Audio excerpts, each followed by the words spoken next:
Hi, it's Dr. Greg Jantz. As a counselor, educator, founder at the Center, Place of Hope.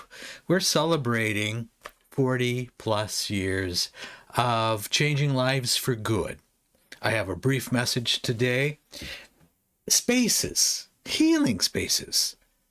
There is such thing as a healing space or spaces that can help facilitate recovery.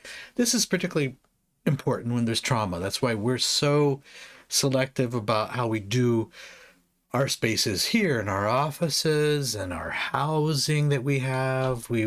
It's got to be space that represents healing. There is an important connection for mind, body, and emotional healing about our surroundings. Surroundings either soothe or they trigger stress and anxiety. You've probably noticed that. You might have a room in your home that maybe it triggers some anxiety. Maybe it's the hoarding room, or it's the room of everything that you've just tossed there. Our environment creates stress or soothes us, and it can put our brain in a state of hypervigilance. Hypervigilance is that always on edge alert stage that we can get in. That's what a cluttered environment, or an environment that does not have the right light, or it's not conducing. This is why we use also full spectrum lights. Okay. There is also the sensory healing we need to mention. Trauma stored in the body. So if I've had a lot of abuse or trauma, think of it as being that toxicity is stored in the body. And our senses, the sense of smell can remind us of things and things we see, how a room feels. This is why it's so important. So a safe space could mean a space that's going to be conducive to healing. That's why, you like some atmospheres in some restaurants and others you don't. Some places feel good, others don't. So how to create some healing space? You got to declutter, for one thing.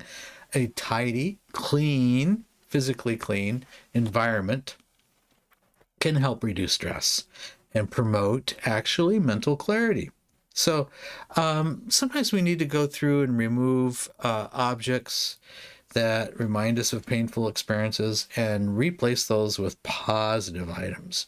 So we've got to incorporate at times natural items. Natural things, even like an aquarium.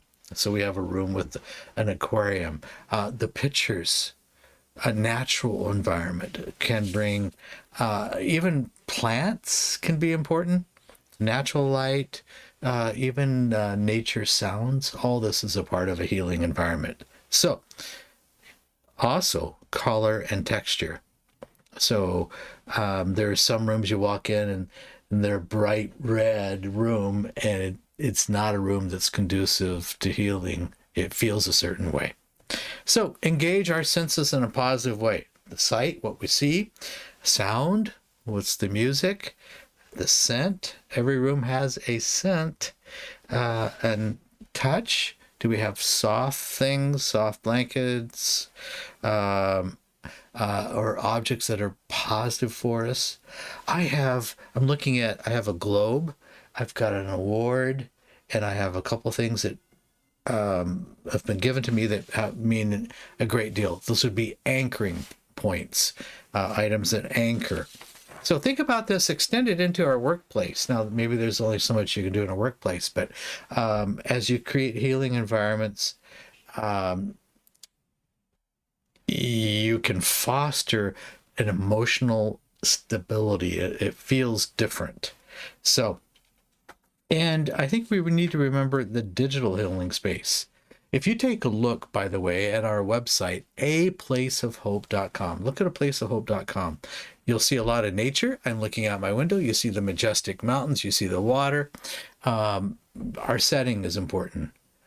So even notice when you're on a website or digitally, or you're scrolling, where do you find yourself feeling healing? So it makes a difference. That's healing spaces.